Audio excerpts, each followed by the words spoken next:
Li Parlamentoya Tirkiyeyê di hevdîtinên qanûnên derbarê pasevanên taxan de şer û pevçûn rûda. Di hevdîtinan de parlamenterên CHP bo protestokirina ji karxistina sê parlamenteran di dema dengdayînê de bi şêwaza bihêdî bikaranîna dengan çalakiyek li dar xistin. Ber bi vê çalakiyê re parlamenterê MHP yê Mêrsînê Olcay Kılavuz hêrîşî cîgirê serokatiya grûpa CHP Özgür Özel kir. Özel piştî hêrîşê di vê derbarê de axivî û got ew dê li hember wan kesên ku destûra bingehîn bin pê dikin û derbeyê pêktînin tu carî bêdeng nemînin. Muhatabı olduğum için üzüntülüyüm.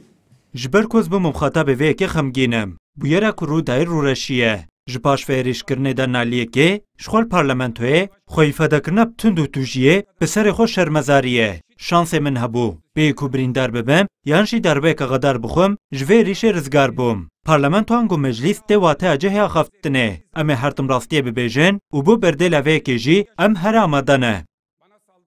Li parlamentoyê yek ji wan parlamenterên ku rasterast bûyî şahidê bûyerê, parlamenterê İYİ Partî yê Mêrsînê Behîç Kılıç bû. Kılıç li ser vê mijarê amaje kir, divê li parlamentoyê dengên cuda her hebin. Her wiha dengên li dijî dewletê jî divê bikarin li vê derê xwe îfade bikin.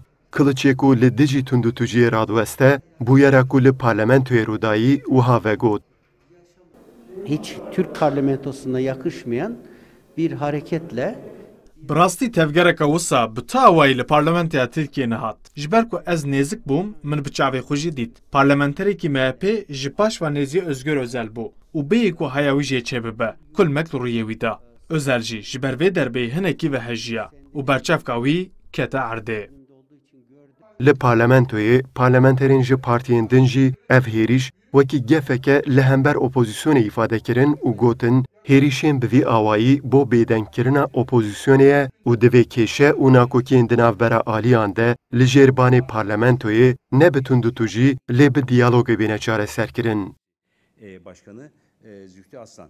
Şimdi